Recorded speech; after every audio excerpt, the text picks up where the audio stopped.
আলহামদুলিল্লাহ আলহামদুলিল্লাহি ওয়াকাফা ওয়া সালামু আলা ইবাদিহিল্লাযিনা ইসতাফা আম্মা বাদ। সম্মানিত প্রিয় বন্ধুগণ,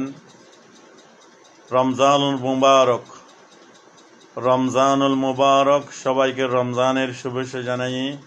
আমার বন্ধু বান্ধবদের যারা আমার ইউটিউব ফেসবুকে যারা ফ্রেন্ড ফলোয়ার যারা আছেন, এই ভিডিওটাকে বেশি বেশি শেয়ার করবেন। রোজার ফজিলত যারা জানে না তাদের কাছে যেন রোজার ফজিলতটা যেন সবাই যেন জানতে পারে। জুবানের হেফাজত করতে হবে, চোখের হেফাজত করতে হবে, হাত পাওয়ার হেফাজত করতে হবে এবং পেটের হেফাজত করতে হবে। এই ছটি আদব যে গুরুত্বপূর্ণ, এ অনুযায়ী যখন আমল করবে, এই রোজা দুটা জিনিস মানুষকে আল্লাহ তাআলার কাছে নালিশ করবে আর আল্লাহ তাআলার কাছে সুপারিশ করবে। এক হলো আল্লাহর কালাম। যে ব্যক্তি বেশি বেশি রমজানে কোরআন শরীফ তালাওয়াত করবে, যে ব্যক্তি বেশি বেশি রমজানে কোরআন তালাওয়াত করবে, কোরআন খতম দেওয়ার 2 খতম প্রতি বছরে 2টা খতম হলে দেওয়ার চেষ্টা করবে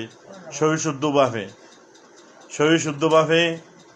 অনেকেই আছে ঘরে, অনেক মা বোনেরা আছে এবং গলা টান দিয়া অশুদ্ধভাবে মানে এরকম করে পড়ে। যে জায়গার মধ্যে মানে টানা লাগবে ওই জায়গার মধ্যে টানে না, যে জায়গার মধ্যে এরকম টানা লাগবে না ওই জায়গার মধ্যে টান দে এবং এরকম সুরে গজল মতন করি। আর কিছু আছে মানে গুনগুন গুনগুন মানে শেষ করে দে। আল্লাহকে টকাইতে আছে না, তাই নিজে নিজে টকতে আছে। আর যত কম পর্যন্ত অশুদ্ধ কোরআন শরীফ পাঠ করবে, এত কম পর্যন্ত কোরআন শরীফে অভিশাপ দিবে যে আল্লাহ, এই ব্যক্তি আমাকে যেভাবে ধ্বংস করতেছে, আমাকে যেভাবে এরকম নষ্ট করতেছে, তুইও তাকে ধ্বংস করে দেন।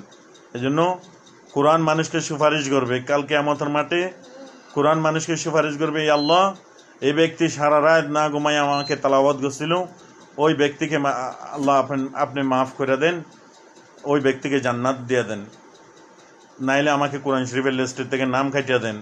তখন রমজানে মানুষকে সুপারিশ করবে আল্লাহ পাকের কাছে। এই জন্য ওই ব্যক্তি রমজানে সুপারিশ করবে, আল্লাহ, এই ব্যক্তি অনাহারে এরকম পিপাসা এরকম না পানি না পান করে না, তো ক্ষুধার্ত খাবার খাওয়া নেয়, আপনার বইয়ে রোজা রাখছিল, তাকে মাফ করে দেন।